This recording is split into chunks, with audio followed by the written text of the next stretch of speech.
tonight on their way to Kenya to help a sick man remember. Londoners face a second blitz as another bomb explodes. And somebody's taking the mickey at the country's unlikeliest dog show.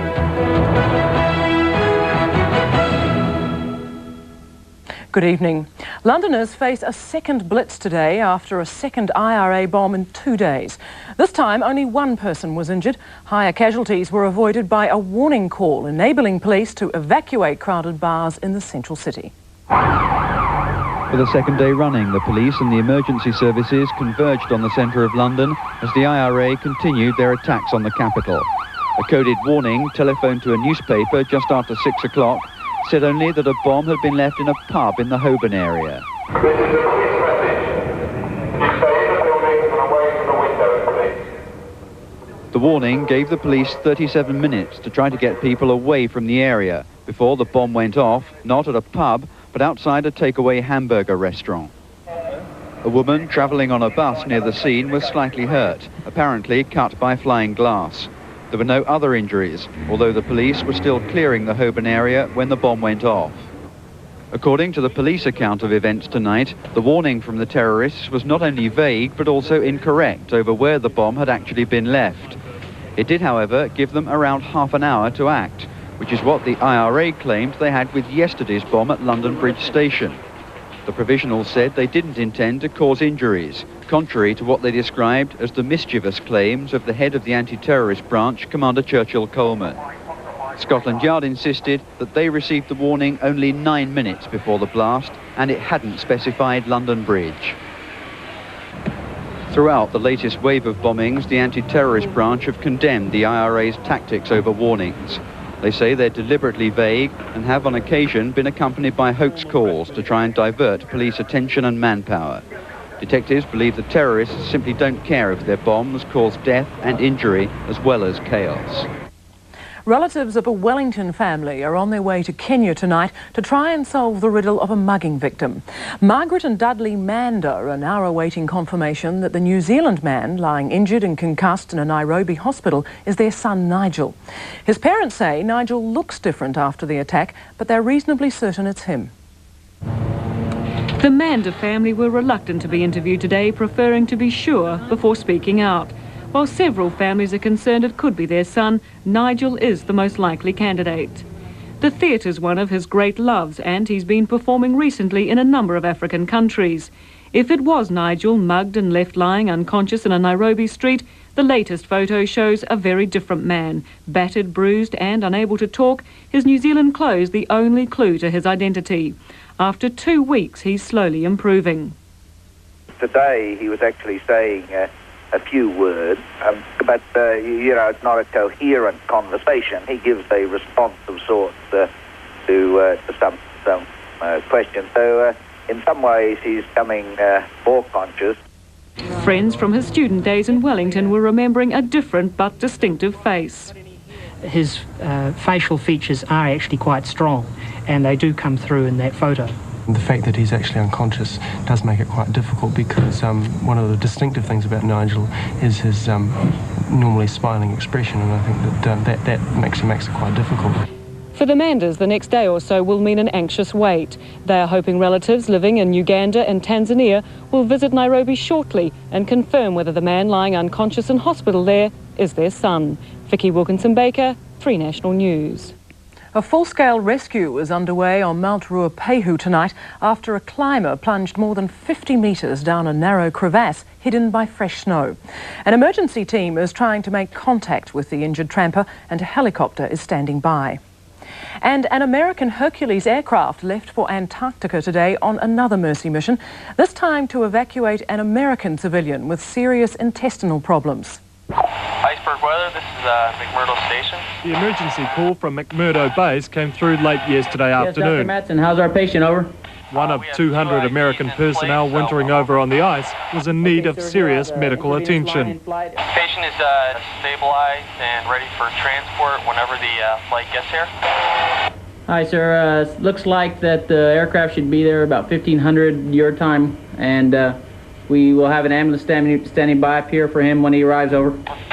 In order to get the man off the ice, a Hercules en route to Hawaii had to be called back to Christchurch. It was then redirected to Antarctica. With winter rapidly approaching, getting the sick man to a fully equipped hospital was vital. We don't have him taking any food in by mouth. He's purely on intravenous fluids. So right now he's stabilized, but it could worsen. So that's why we're going to medevac him on out before the Austral winter takes over. All going well, the rescue plane will touch down at Christchurch Airport early tomorrow. Peter Cronshaw, 3 National News. The Duke of Edinburgh is calling for volunteers to help replant an island in the Hauraki Gulf with native trees. The Prince admits the replanting program will be a huge task, but says it will one day provide Auckland with a unique showcase on its own doorstep. A taste of New Zealand culture today for the Duke of Edinburgh. The Prince is on Motutapu, an island in Auckland's Hauraki Gulf, decimated in the past by introduced wildlife. The Duke is backing a plan organised by the Worldwide Fund for Nature that will see the land return to its original form using the resources of a native nursery already on the island. Coming generations of New Zealanders will have this island in a viable condition, that it will no longer be degraded, but it will be a site where they can go and see their native plant and animal species, we hope, in great abundance. The programme also calls for the creation of a special children's forest. Today, some of the children who will benefit are there to help the Duke initiate the replanting program. It'll one day see Motutapu covered in Pohutakawa again. Oh, it's been tremendous. I think everyone's enjoyed it. It's been very well organised. Having planted the seed of an idea, the Duke is calling for volunteers to help it grow. Neil Mackay, 3 National News. A mouse called Mickey today became the unlikely winner at one of the country's top dog shows. The event was the climax of the National Dog Grooming Championships and included some rather unusual looking breeds. If pink elephants have you worried, what on earth do you make of a large pink poodle? Well, anything goes to be first past the post in the novelty grooming stakes. The idea is for owners and their dogs to portray a common theme, though the result was some rather uncommon-looking combinations. Santa Dog unfortunately didn't place, well, the wrong time of year, I suppose, and sad to say, the All Blacks currently have little enough to wag their tails about either. The Brown and Tweed Brigade stayed in the audience. After all, this was not a day for faint hearts or dyed-in-the-wool conservatism, just dyed-in-the-fur cake colouring. We'll give him a couple of baths and it should all wash out, and he'll be a poodle again. Sheer creativity won the day for Mickey and Minnie Mouse. The dog's real name is Ezra Hound, but these days nothing surprises him. He's known that he's going to be Mickey Mouse for quite some weeks, so the day was really good, wasn't it, Ezra? John Hale, 3 National News. Still to come on 3 National News, South Africa prepares for battle over political reform.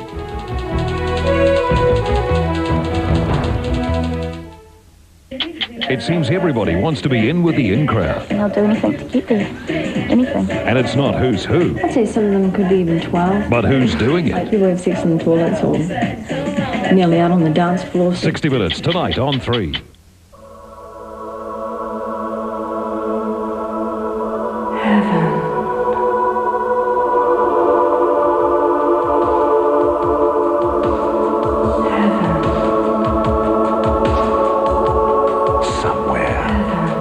Pacific sun, there is a heaven. So surprising. You'll want to tell the whole world about it. Or will you want to keep our secrets just for yourself? CRC 556. CRC 556. CRC 556. CRC gets New Zealand going. Are you buying a car? Then make sure it's covered by an extended warranty, because if it breaks down, you won't have unexpected bills. Wins have covered New Zealand car buyers since the early 70s. Now called Nationwide, we cover almost anything. So buy your next car from a Nationwide dealer for peace of mind motoring. Or, if you own a car, have it serviced by our servicing arm, the Nationwide Service Centre Dealer Network, with over 500 dealers nationwide. Nationwide Service Centres, the professional edge to vehicle servicing. Fujifilm, one of the world's most advanced films. It gives more natural, true-to-life photographs, even when it's used by one of the world's most unadvanced photographers. Fujifilm, not just different, better. What are you doing Monday night? Here's a thought. Let us knock you out with an hour of good times and laughter. Actually, camels and test time. McDonald's Candid Camera at 7:30. And then at 8 o'clock, Rose employs Blanche, which leads to disastrous hilarity. You're fired. You can't fire me. That's against the law. That's sex discrimination. How is it sex discrimination? Well, that's what I was doing this afternoon when I didn't get this work done. All new episodes of McDonald's Candid Camera and The Golden Girls, Monday night on 3. Tonight at 8:30 on 3. I suppose we have to register you as a lethal weapon. Mel Gibson and Danny Glover are partners. You haven't met anybody you didn't kill? Well, I haven't killed you yet. Lethal Weapon, tonight, 8:30 on 3. In South Africa, the three main right-wing parties say they will campaign for a no vote in the referendum on political reform due next month. Law and order has become a central issue in the campaign. The violence is horrifying enough. Still more alarming is that it's now commonplace in the townships, where a dozen people are being killed each day as opposing groups fight for political control. In response, at an ANC demonstration in Soweto, police were out in force today to uphold the government's newly announced ban on the carrying of firearms and the traditional weapons like spears, axes and knives at political rallies. Carloads of weapons were confiscated. In Durban, thousands of supporters of the Zulu-based Inkatha Freedom Party took to the streets in an anti-ANC demonstration.